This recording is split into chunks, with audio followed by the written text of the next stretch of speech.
ಕರೆಕ್ಟಾಗಿದೆ ಅಂದಾಗ್ಲೇ ನಾನು ಮುಂದಕ್ಕೆ ಹೋಗೋದು. ನನಗೆ ಯಾರೋ ಇವಾಗ ನೀವೊಂದು ಯಾವುದೋ ಒಂದು ಪ್ರಶ್ನೆ ಹಾಕ್ಬಿಟ್ರಿ, ಹೌದಲ್ವ ಇದು ಸರಿ ಇಲ್ಲ ಅಂತ ಹೇಳ್ಬಿಟ್ಟು ನಾನು ವಿತೌಟ್ ಎನಿ ಪ್ರಿಪ್ರೇಷನ್ ನಾನು ಏನೂ ಮಾಡೋಕ್ಕೆ ಹೋಗಲ್ಲ. ಆಮೇಲೆ ವಾದ ಎಲ್ಲ ಏನಿದೆ ಫಸ್ಟು ಅವ್ರ ಹತ್ರ ನಾವು ಮಾಡಬೇಕಾಗಿರೋದು. ನನ್ನ ವೈಯಕ್ತಿಕವಾಗಿ ಪರ್ಸ್ನಲ್ ಆಗಿ ನನಗೆ ಎಲ್ಲಿ ಸರಿ ಇಲ್ಲ, ಇವ್ರು ಮಾಡ್ತಾ ಇಲ್ಲ ಅಂತ ಏನು ನನಗೆ ವಿಚಾರ ಬಂದಿದೆ ಅದನ್ನು ನಾನು ಮಾಡ್ತಾ ಇದ್ದೆ.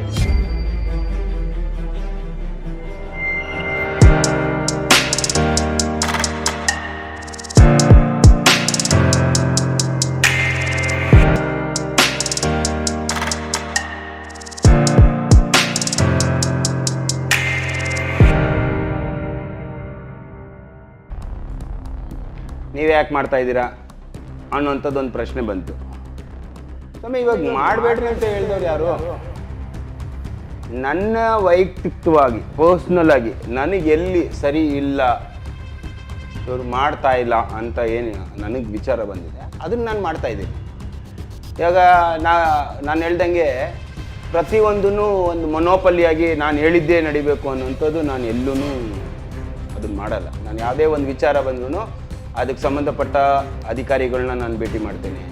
ಅದು ಡಾಗ್ ಬ್ರೀಡರ್ಸ್ ವಿಚಾರ ಅಂದರೆ ನಾನು ಒಂದಷ್ಟು ಡಾಗ್ ಬ್ರೀಡರ್ಸ್ನ ಹೋಗಿ ಭೇಟಿ ಮಾಡಿ ಮಾತಾಡ್ತೀನಿ. ಅದು ಪೆಟ್ ಶಾಪ್ ವಿಚಾರ ಆಗಿದರೆ ನಾವು ಪೆಟ್ ಶಾಪ್ ಅವ್ರನ್ನ ಹೋಗಿ ಮಾತಾಡಿದ್ದೀನಿ. ಅವರ ಒಂದು ಪ್ರಾಕ್ಟಿಕಲ್ ಇನ್ಫಾರ್ಮೇಷನ್ ಏನಿದೆ ಅದನ್ನು ನಾನು ಕಲೆಕ್ಟ್ ಮಾಡೇ ಮಾತಾಡೋವಂಥದ್ದು. ಆಮೇಲೆ ವಾದ ಎಲ್ಲ ಏನಿದೆ ಫಸ್ಟು ಅವ್ರ ಹತ್ರ ನಾವು ಮಾಡಬೇಕಾಗಿರೋದು.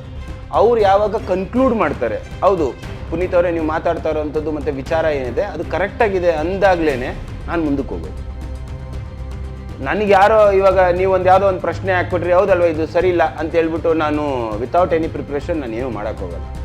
ನಾನು ಈ ವಿಚಾರನ ತಿರ್ಗಾ ಸಂಬಂಧಪಟ್ಟ ಇಲಾಖೆ ಆಗಿರ್ಬೋದು, ಸಂಬಂಧಪಟ್ಟ ಬ್ರೀಡರ್ ಆಗಿರ್ಬೋದು, ಇಲ್ಲ ಯಾರು ಬಿಸ್ನೆಸ್ ಓನರ್ ಇದ್ದಾರೆ, ಪೆಟ್ ಶಾಪ್ ಇಟ್ಟಿರೋರು ಯಾರಿದ್ದಾರೆ, ಬ್ರೀಡರ್ಸ್ ಯಾರಿದ್ದಾರೆ, ಅವ್ರ ಜೊತೆ ನಾನು ಮಾತಾಡೇ ನಾನು ಮುಂದೆ ಏನು ಮಾಡಬೇಕು ಅನ್ನೋಂಥದ್ದು ನಾನು ಡಿಸೈಡ್ ಮಾಡೋದು.